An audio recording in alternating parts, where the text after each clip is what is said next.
ನಿಮ್ಮಮ್ಮ ಏನ್ return gift ಕೊಡಕ್ ಪ್ಲಾನ್ ಮಾಡ್ತೀಯಾರೋ? ಇನ್ನ ರಿಟರ್ನ್ ಗಿಫ್ಟ್ ಬಗ್ಗೆ ಪ್ಲಾನಿಂಗ್ ಮಾಡ್ತಾ ಇದಾರ. ನನ್ನ ಬೇರೆ ಕೇಳೋದು ಏನೋ ಸಜೆಸ್ಟ್ ಮಾಡು ಅಂತ. ನೀನ್ ಗಿಫ್ಟ್ ಸಜೆಸ್ಟ್ ಮಾಡ್ದ? ನಾನಾ ಏರಿಯಾದಲ್ಲಿರೋ ಎಲ್ಲಾ ಆಂಟಿಗಳಿಗೂ ನನ್ನ ಫೋನ್ ನಂಬರ್ ಗಿಫ್ಟ್ ಆಗಿ ಕೊಟ್ಬಿಡು. ಓಹೋ, ದೊಡ್ಡ ಚೆಲುವು ಚಂದ್ರ ನೀನು. ನಮ್ಮಮ್ಮ ಲಕ್ಷ್ಮಿಗೆ ಸೀರೆ ಉಡ್ಸೋದಕ್ಕೆ ನನ್ನೇ ಕೇಳ್ತಾ ಇದಾರ.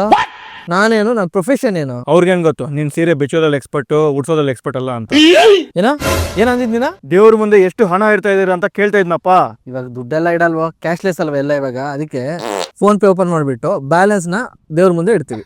ನನ್ನ ಅಕೌಂಟ್ ನಂಬರ್ IFSC ಕೋಡ್ ಕೊಡ್ತೀವಿ, ಇಟ್ಬಿಡು. ಕ್ರೆಡಿಟ್ ಕಾರ್ಡು ಡೆಬಿಟ್ ಕಾರ್ಡು ಜೊತೆಗೆ ಒಂದು ಸ್ಟ್ರಾಂಗ್ ಫಿಲ್ಟರ್ ಕಾಫಿ ಹಾಕೊಟ್ಬಿಡು. ದೇವ್ರ ಹತ್ರ ನೈವೇದ್ಯಕ್ಕೆ ಇಟ್ಬಿಡ್ತೀನಿ ಹೋಗ್ಲಿ. ಅಲ್ವೋ, credit card debit card okay, strong coffee ಯಾಕೆ? ನಿಮ್ಮಂತ ಸೋಕಾಳ್ ಭಕ್ತಾದಿಗಳು ಹಬ್ಬದ ದಿನ ಲಕ್ಷ್ಮೀ ದೇವಿಗೆ ಏನೇನೋ ಕೋರಿಕೆಗಳು ಕೊಡ್ತೀರಾ. ಆ ಕೋರಿಕೆಗಳನ್ನೆಲ್ಲ ಕೇಳಿ ದೇವಿಗೆ ಟೆನ್ಷನ್ ಬಂದ್ಬಿಡುತ್ತಲ್ಲ. ಕಾಫಿ ಕೊಟ್ರೆ ಟೆನ್ಷನ್ ಎಲ್ಲ ಕಡಿಮೆ ಆಗುತ್ತೆ. ಸರಿ, ನಂಗೆ ಆಫೀಸ್ ಟೈಮ್ ಆಯ್ತು, ಸಂಜೆ ಸಿಗ್ತೀನಿ. ವರಮಹಾಲಕ್ಷ್ಮಿ ಹಬ್ಬದ ದಿನ ಯಾವ ಆಫೀಸ್ ಇರುತ್ತೆ ನಿಂಗೆ? ವರಮಹಾಲಕ್ಷ್ಮಿ ಹಬ್ಬದ ದಿನ ಮನೇಲಿ ಕುತ್ಕೊಂಡ್ರೆ ಲಕ್ಷ್ಮಿಗಳು ಬರಲ್ಲ, ಅವರೆಲ್ಲ ಬರೋದೇ ಸಂಜೆ ಟೈಮ್ ಅಲ್ಲಿ. ಅಷ್ಟರಲ್ಲಿ ನಾನು ಆಫೀಸಲ್ಲಿರೋ ವರಲಕ್ಷ್ಮಿನ ಮೀಟ್ ಆಗಿ ಬರ್ತೀನಿ.